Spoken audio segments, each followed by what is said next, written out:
오늘 예배 존재감이 살아나는 시간이라는 제목으로 하나님의 말씀을 증거하겠습니다. 우리 먼저 사진을 하나 보겠습니다. 코카콜라에서 새로 출시된 제품입니다. 제가 코카콜라랑은 아무런 관련이 없고요. 특별한 게 있어서 이렇게 소개를 해드립니다. 위에 로고를 한번 확대해서 보겠습니다. 로고를 보시면 코카콜라가 어떻게 한글로 적혀 있는 게 보이십니까?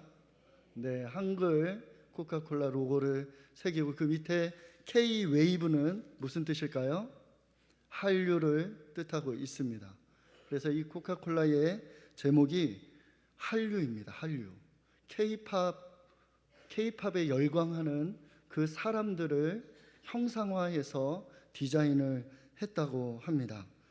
이것은 코카콜라 130년 역사상 처음 있는 일입니다. 타국의 언어가 로고로 새겨지는 일은 처음 있습니다. 그만큼 K-팝에 열광하는 사람들이 전 세계적이고 굉장히 강력하기 때문에 이것이 이제 광고로 활용을 하게 된 것입니다. 이 K-웨이브를 제가 보면서 꿈을 꾸게 됐습니다. 그것은 C-웨이브입니다. C-웨이브. K는 코리아인데 C는 무엇일까요? C는 크라이스트, 그리스도를 뜻합니다. 그리스도의 물결이 온 세상에 뒤덮이기를 간절히 소망합니다. 하박국서에 이렇게 말씀하고 있습니다. 우리 함께 한 목소리로 읽겠습니다. 시작. 이는 물이 바다를 덮은 같이 여호와의 영광을 인정하는 것이 세상에 가득함이라. 아멘. 물이 바다를 덮음과 같이 그리스도의 물결이 온 세계를 뒤덮고 하나님의 영광을 인정하는 것이 세상에 가득하게 되기를 간절히 소망합니다. 이 놀라운 부흥의 역사가 어떻게 이루어지겠습니까? 바로 이 자리에서 예배드리는 우리 성도님들 한 분 한 분을 통해서 이루어진다라는 것입니다.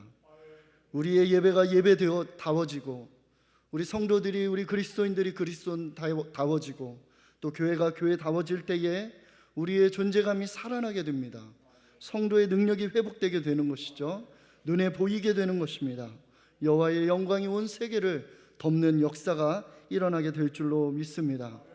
오늘 이 스바냐 선지자 또한 이러한 영광을 꿈꾸며 이렇게 선포하고 있습니다. 스바냐서의 마지막 구절이고 또 결론이기도 합니다. 우리 함께 19절, 20절의 말씀을 봉독하겠습니다. 시작.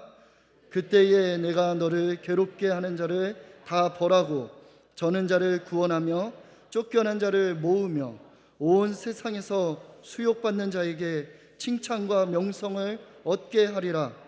내가 그때에 너희를 이끌고 그때에 너희를 모을지라. 내가 너희 목전에서 너희의 사로잡힘을 돌이킬 때에 너희에게 천하만 민 가운데서 명성과 칭찬을 얻게 하리라. 여호와의 말이니라. 아멘. 반복해서 말씀하고 있습니다. 너희가 칭찬과 명성을 얻게 하겠다. 이 시간 예배하는 예배자들이, 우리 성도들이, 하나님을 믿는 하나님의 백성들이 칭찬과 명성을 얻게 하리라. 누가 얻게 하십니까? 우리 하나님께서 얻게 하신다라는 겁니다. 천하만민 가운데 명성과 칭찬을 받게 하실 것입니다.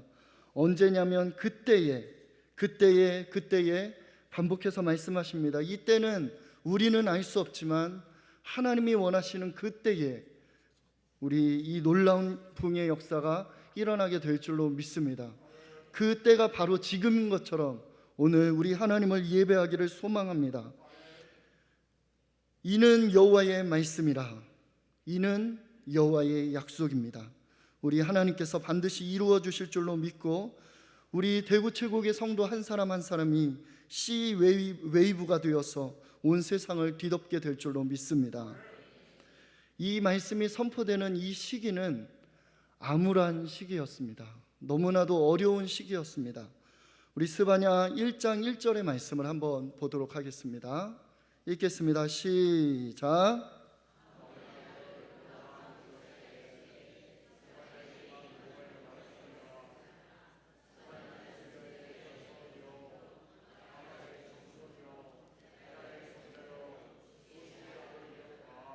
아멘.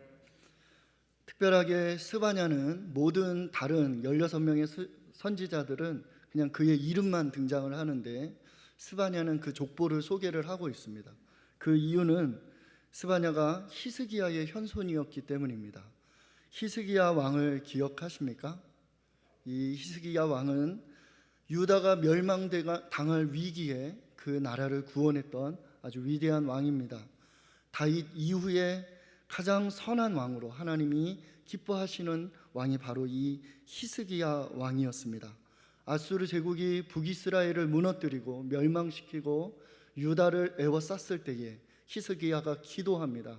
이사야를 찾아가서 함께 합심해서 기도했을 때 아수르 군대 18만 5천 명이 하루아침에 시체가 되어버립니다. 그렇게 나라를 구원했던 위대한 왕이 바로 이 히스기야였습니다. 그런데 안타까운 것은 그의 아들 므낫세 왕입니다. 이 므낫세에 대한 그 성경의 평가를 한번 보도록 하겠습니다. 므낫세에 대한 성경의 평가, 열왕기하 23장 26절입니다. 열왕기하 23장 26절의 말씀을 한번 같이 읽도록 하겠습니다. 시작. 그러나 여호와께서 유다를 향하여 내리신 그 크게 타오르는 진노를 돌이키지 아니하셨으니 이는 므낫세가 여호와를 경노하게 한 그 모든 경노 때문이라. 우리 3절 말씀입니다. 시작. 이 일이 유다의 임함은 곧 여호와의 말씀대로 그들을 자기 앞에서 물리치고자 하심이니 이는 므낫세의 지은 모든 죄 때문이며. 유다가 마침내 멸망을 당하게 됩니다. 바벨론 제국에 의해서 멸망을 당하게 되는데 열왕기서를 기록했던 그 성경의 기자는 그 원인이 누구에게 있다라고 말합니까? 므낫세 왕 때문이다. 므낫세 왕 때문이다. 그리고 므낫세의 아들 아몬이 2년 동안 유다를 통치를 합니다. 무려 므낫세 왕은 55년을 통치합니다. 이 악한 왕이 55년 장기 집권을 하게 됩니다. 총 57년 동안 이 유다는 영적으로 극심하게 타락하게 됩니다. 우상 숭배에 쩌들게 되고 심지어 자녀들을 번제로 드리는, 불태워 죽이는 그런 제사가 행해지는 시대가 바로 이 므낫세 시대입니다.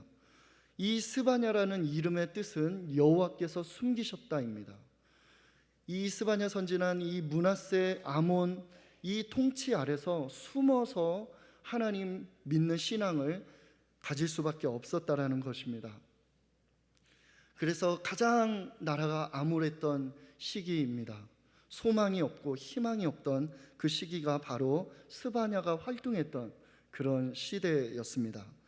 스바냐가 활동했던 시기가 요시야 시대라고 말씀하고 있는데 요시야는 8살의 왕이 됐습니다. 그래서 요시야 그 초기에는 그 므낫세로 인하여서 나라가 엉망진창이었습니다. 그 시대 가운데 스바냐가 활동을 했고 스바냐의 이 말씀 사역을 통해서 요시야의 부흥이 이 유다에 일어나게 됩니다. 마지막 부흥의 불꽃이었죠.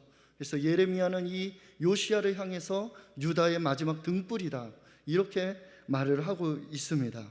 이 요시야의 부흥이 어떻게 유다 땅 가운데 가장 암울한 시기에 어떻게 다시 부흥이 일어날 수 있었는가? 그것은 그 사이에 그 중간에 이 스바냐의 사역이 있었다라는 것입니다. 이를 통해서 우리 하나님께서 우리에게 말씀하시는 것은 가장 어렵고 암울하고 어두운 이 시기 가운데도 다시 부흥이 일어날 수 있다라는 것입니다. 요시야의 부흥이 이 유다 전역을 휩쓴 것처럼 우리의 말씀이 회복이 되고 우리의 예배가 회복이 되고 우리 성도들의 존재감이 회복이 되면 다시 이 땅에 부흥이 일어날 수 있다라는 것입니다. 그 시작점은 바로 나에게 있습니다. 교회, 이 사회, 정치, 경제 이런 문제가 아닙니다. 문제는 나입니다. 내가 성도로서의 그 존재를 회복하게 될 때에 나를 통해서 하나님께서는 역사하실 줄로 믿습니다. 그래서 스바냐가 가장 암울한 시기에 하나님의 말씀을 선포했던 것처럼 우리도 어떤 상황에서도 하나님을 예배할 수 있어야 한다라는 것입니다. 우리 스바냐의 예배를 한번 보겠습니다. 14절, 15절의 말씀입니다. 14절, 15절의 말씀 우리 한번 보겠습니다. 시작. 시온에 따라 노래할지어다. 이스라엘아 기쁘게 부를지어다. 예루살렘 따라 전심으로 기뻐하며 즐거워할지어다. 여호와가 내 형벌을 제거하였고 내 원수를 쫓아냈으며 이스라엘 왕 여호와가 내 가운데 계시니 내가 다시는 화를 당할까 두려워하지 아니할 것이라. 아멘. 스바냐는 하나님을 선포하고 있습니다. 하나님을 예배하고 있습니다. 우리가 가장 먼저 회복해야 될 것은 바로 예배인 줄로 믿습니다. 찬송인 줄로 믿습니다. 왜냐하면 15절 말씀에 이스라엘의 왕, 실제적인 왕, 만왕의 왕이신 여호와가 우리 가운데 계시기 때문입니다. 하나님이 이 자리에 계시는 줄로 믿습니다. 하나님이 우리와 함께 하시는 줄로 믿습니다. 하나님이 함께 하시기 때문에 우리는 하나님을 노래하는 것입니다. 시온에 따라 노래할지어다. 하나님의 백성들아 하나님을 노래하라. 이스라엘아 기쁘게 부르라. 기쁘게 부르라. 이 스바냐는 지금 기뻐할 수 없는 상황입니다. 나라가 멸망하고 있습니다. 이 나라가 곧 무너질 수밖에 없는 그런 처참한 현실 가운데 스바냐는 노래하고 있는 것입니다. 기뻐하고 있는 것입니다. 우리의 존재가 부정당할 때가 있습니다. 내가 이 가정의 아빠인데 투명인간 같습니다. 그냥 돈만 갖다 주는 사람 같습니다. 그래서 가정에서 인정받지 못할 때, 나의 존재감이 없을 때 이 세상에서 사라지고 싶은 마음이 들 수 있습니다. 엄마도 마찬가지죠. 자기가 없습니다. 누구를 위해서, 자식들을 위해서, 남편을 위해서 끊임없이 희생하는 삶을 요구받고 그런 삶을 살아가다 보니 자신이 없습니다. 자신의 삶이 없어졌습니다. 나는 누구인가? 자신의 존재감을 느낄 수가 없는 것입니다. 우리 자녀들은 어떨까요? 우리 자녀들은 학교에서, 사회에서 끊임없이 평가당합니다. 계속 순위가 매겨집니다. 그래서 우리 자녀들이 어떻게든 자신의 존재를 알리고 싶은데 방법이 없습니다. 공부와 외모와 재력과 여러 가지 것들로, 외적인 요소들로 끊임없이 평가를 당하다 보니 우리 자녀들이 자신의 존재감을 느낄 수 있는 기회가 없는 것입니다. 몸에 너무나도 큰 고통이 있어서, 통증이 있어서 이해할 수 없는 그 아픔 때문에, 질병 때문에, 중병 때문에 이 세상에서 사라지기를 소망하는 성도님들이 이 가운데 계십니다. 사업의 실패로 인해서, 경제적인 문제 때문에, 코로나 때문에, 전쟁 때문에 인간적으로 해결할 수 없는 수많은 문제들 앞에서 절망하는 성도님들이 이 가운데 계십니다. 그렇게 나의 존재를 드러내고 싶은데, 나의 존재를 느끼고 싶지만 그것을 할 수 없는 이 시대 가운데서 우리는 어떻게 해야 합니까? 예배를 회복하면 된다는 것입니다. 예배가 무엇입니까? 하나님을 만나는 시간입니다. 이 세상에서 나를 가장 잘 아시고, 나를 가장 인정하시며, 나를 죽기까지 사랑하시며, 나를 위해서 당신의 모든 것을 던져서 나를 위해 모든 것들을 하실 수 있는 유일한 분, 그 하나님을 만나는 시간이 이 예배의 시간인 줄로 믿습니다. 그러므로 우리가 예배를 드릴 때 우리의 존재가 살게 됩니다. 내가 누구인지를 깨닫게 됩니다. 그 과정을 통해서 내가 해야 될 일이 무엇인지를 우리는 알 수 있게 된다는 것입니다. 그러므로 우리의 예배가 회복되어야 합니다. 이 예배를 통해서 하나님을 만나야 됩니다. 어떻게 하나님을 예배해야 하느냐? 노래하라, 기쁘게 부르라, 기뻐하며 즐거워하라. 예배는 축제입니다. 나의 상황과 상관없이 어떤 상황에서도 하나님을 기뻐하고, 하나님이 하나님이시기 때문에, 하나님은 전능하시기 때문에, 전능하신 하나님은 나를 사랑하시기 때문에 그것이 느껴지지 않는다고 할지라도 믿음으로 이 자리에 나와서 예배하는 우리 성도들에게 이 하나님이 어떤 분이신지, 내가 누구인지를 깨닫는 역사가 일어나게 될 줄로 믿습니다. 이 스바냐가 선포하는 이 기쁨은 존재론적인 기쁨입니다. 어떤 상황이나 어떤 일시적이나 어떤 감정적인 것이 아닙니다. 누가복음 10장 20절의 말씀, 누가복음 10장 20절의 말씀을 한번 보도록 하겠습니다. 시작. 그러나 귀신들이 너희에게 항복하는 것으로 기뻐하지 말고 너희 이름이 하늘에 기록된 것으로 기뻐하라 하시니라. 제자들이 전도 여행을 갔다 와서 엄청난 성령의 역사를 경험하고 기뻐하니까 우리 예수님께서 진정시키면서 귀신이 쫓겨나가고 저는 자가 일어나고 이 놀라운 기적이 일어난 것으로 기뻐하지 말고 너가 하나님 나라에 기록된 것으로 기뻐하라라고 말씀을 하시는 것입니다. 우리가 지금 이 시간에 기뻐할 수 있는 이유는 무엇이냐면 우리의 이름이 하늘에 기록되어져 있기 때문입니다. 예수 그리스도 때문에, 예수님을 믿음으로 우리는, 우리의 이름은 하늘에 기록된 줄로 믿습니다. 이 땅에서 아무리 고통 가운데 있을지라도 우리는 기뻐할 수 있는 것입니다. 이 예수님 때문에 우리는 기뻐하는 것이죠. 그렇게 우리 하나님을 기뻐하며 찬양하며 예배할 때 어떻게 됩니까? 우리가 잘 아는 말씀입니다. 스바냐 3장 17절. 우리가 하나님을 예배할 때 하나님은 이렇게 반응하십니다. 읽겠습니다. 시작. 너의 하나님 여호와가 너의 가운데 계시니 그는 구원을 베푸실 전능자이시라. 그가 너로 말미암아 기쁨을 이기지 못하시며 너를 잠잠히 사랑하시며 너로 말미암아 즐거이 부르며 기뻐하시리라 하리라. 아멘. 믿으십니까? 너의 하나님 여호와가 너의 가운데 계시니, 그 고통의 자리, 그 절망의 자리에 우리 하나님 여호와가 나와 함께 하시는 줄로 믿습니다. 하나님은 한 번도 나를 떠난 적이 없으시고 나와 영원토록 함께 하시겠다라고 약속하셨습니다. 그것이 느껴지지 않는다라고 할지라도 우리는 이것을 반드시 믿어야 할 것입니다. 그리고 이 예배의 시간에 우리는 하나님의 임재를 느낄 수 있습니다. 하나님이 나와 함께 하시는구나. 하나님이 나와 함께 하시기 때문에 나의 삶은 소망이 있구나. 그렇게 고백하는 예배가 되기를 바랍니다.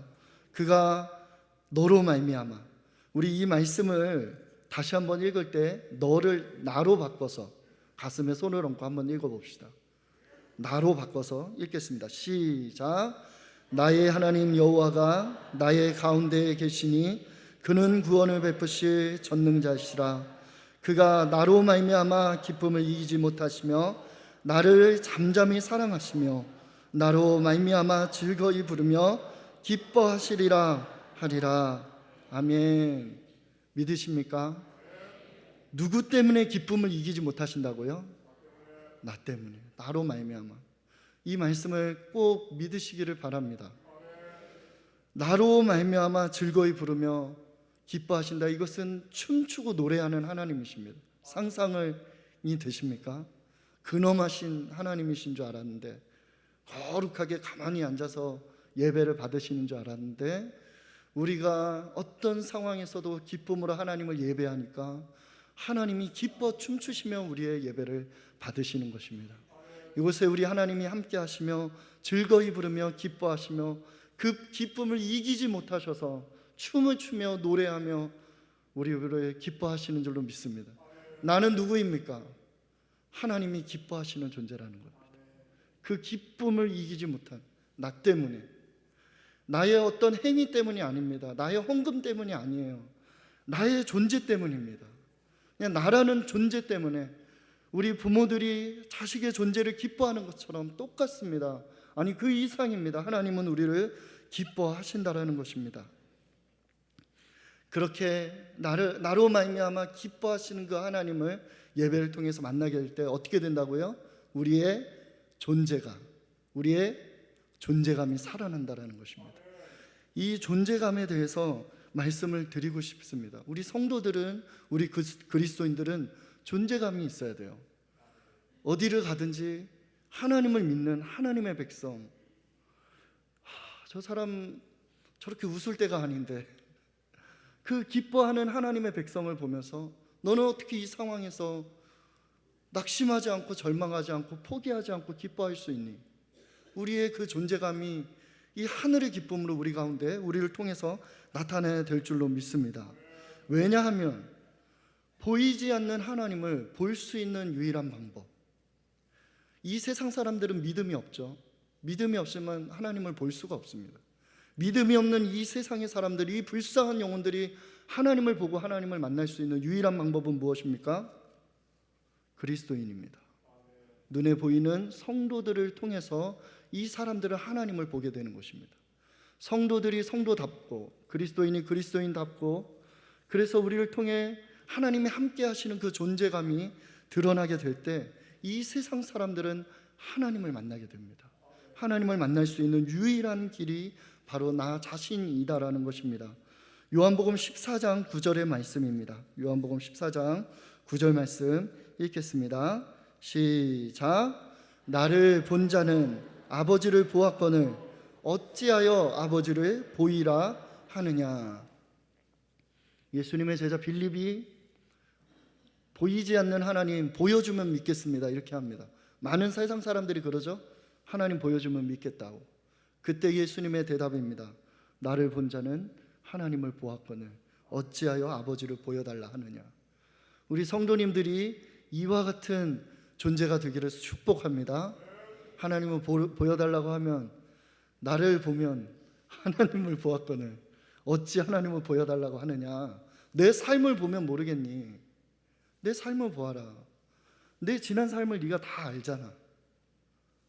나를 보면 하나님을 볼 수 있다. 나랑 친구하자. 이렇게 전도하는 것이죠. 예, 우리 이 세상의 사람들은 성도들을 통해서 하나님을 보게 된다라는 것입니다. 그래서 이 예배를 통해서 우리는 먼저 예배를 회복하셔야 돼요. 예배는 하나님을 만나는 시간이고, 하나님을 만나기 위해서는 준비를 하셔야 됩니다. 토요일 저녁부터 예배가 시작이 됩니다. 언제부터 예배 시작이라고요? 예, 8시 50분 예배 시작이 아니고 토요일 저녁에 예배가 시작이 됩니다. 예, 하나님을 만날 준비를 하셔야 돼요. 예, 준비를 하실 때에 이 예배 1시간을 통해서 집중할 때에 기뻐 춤추시는 하나님을 만나게 될 줄로 믿습니다. 이렇게 우리를 통해서 하나님이 함께 하시는 그 존재감이 나타날 때에 이 C웨이브가 다시 이 세상을 휩쓰게 될 줄로 믿습니다. 우리 1900년도 또 이 나라 1990년도에 우리 한국교회에 엄청난 부흥의 불길이 있었죠. 그 놀라운 부흥이 다시 일어나게 될 줄로 믿습니다. 우리 가운데 회복되어야 될 그 존재감은 첫 번째는 하나님의 영광입니다. 따라하겠습니다. 하나님의 영광. 하나님이 함께 하시면 하나님의 영광이 나타나게 됩니다. 하나님이 임재하시면, 하나님을 대면하시면, 하나님을 만나시면 하나님의 영광이 나타납니다. 이 예배는 하나님의 영광으로 충만한 예배입니다. 성경 말씀에 보면 그 예배의 자리에 항상 하나님의 영광이 구름처럼 하나님의 영광이 가득한 것을 보게 됩니다. 모세가 하나님을 대면했을 때 그 얼굴에 광채가 났습니다. 그래서 수건으로 얼굴을 가리고 다녔습니다. 우리 최소한 이 정도 존재감이 있어야 되지 않겠습니까? 우리 성도님들이 예배 드리고 오면 얼굴에서 빛이 나는 거죠. 막 눈이 부시는 거예요. 이러한 영광이 우리 가운데 나타나길 소망합니다. 두 번째 존재감은 예수님의 향기입니다. 예수님의 향기. 하나님을 예배하고 예수님을 알아가고 공부하고 하나님의 말씀을 공부하고 하면 우리의 인격이 변화가 됩니다. 신앙생활은 인격의 변화입니다. 신앙생활을 10년, 20년, 30년, 40년을 했는데 인격이 개차반이에요. 누가 예수님을 믿겠습니까? 사랑과 희락과 화평과 오래 참음과 자비와 양성과 충성과 온유와 절제, 이러한 예수님의 성품이 우리를 통해서 나타나게 될 때에 예수님의 향기가 가득한 것입니다. 그렇게 될 때에 우리 사람들은 우리의 존재감을 느끼게 되는 거죠. 어디서 향기가 나는데 우리가 어디 들어가면 누가 향수를 뿌렸나? 네, 향기가 나는 것이죠. 이런 향기가 나는 인생이 되기를 소망합니다. 세 번째 우리의 존재감은 성령님의 권능입니다. 오직 성령이 너희에게 임하시면 너희가 권능을 받고, 오직 성령이 너희에게 임하시면 너희가 권능을 받으리라. 예루살렘과 온 유대와 사마리아와 땅끝까지 이르러 내 증인이 될 것이다 라고 하나님께서 말씀하고 있습니다. 우리 예수님을 믿으면 보혜사 성령님께서 우리 마음에 오십니다. 이미 우리와 함께 하세요, 성령님. 그러므로 우리는 성령의 권능을 이미 소유하고 있습니다. 우리가 하나님을 예배할 때, 하나님의 임재를 느낄 때, 내가 누구인지 알게 될 때, 우리의 존재감이 다시 회복이 될 때 성령의 권능이 우리 가운데 나타나게 될 줄로 믿습니다. 우리가 믿음으로 기도할 때 병자가 치유되고 더러운 귀신이 쫓겨나가고 하나님의 영광이 나타나는 그런 놀라운 역사가 우리를 통해 나타나게 될 줄로 믿습니다. 그래서 우리 하나님은 아브라함을 부르셔서 너는 복이다 이렇게 말씀하십니다. 너는 복이다. 너 자체가 복이다. 아브라함이 가면 그곳은 복을 받는 거예요. 아브라함이 복이니까. 우리 성도님들은 복입니다. 우리 성도님들은 기쁨입니다. 우리가 가면 그곳에 기쁨이 임하는 것입니다. 기뻐지는 거예요. 믿음이 임하는 것입니다. 하나님의 영광이, 예수님의 향기가, 성령의 권능이 가득한, 존재감이 충만한 우리 모든 성도님들의 삶이 되시기를 간절히 축복합니다.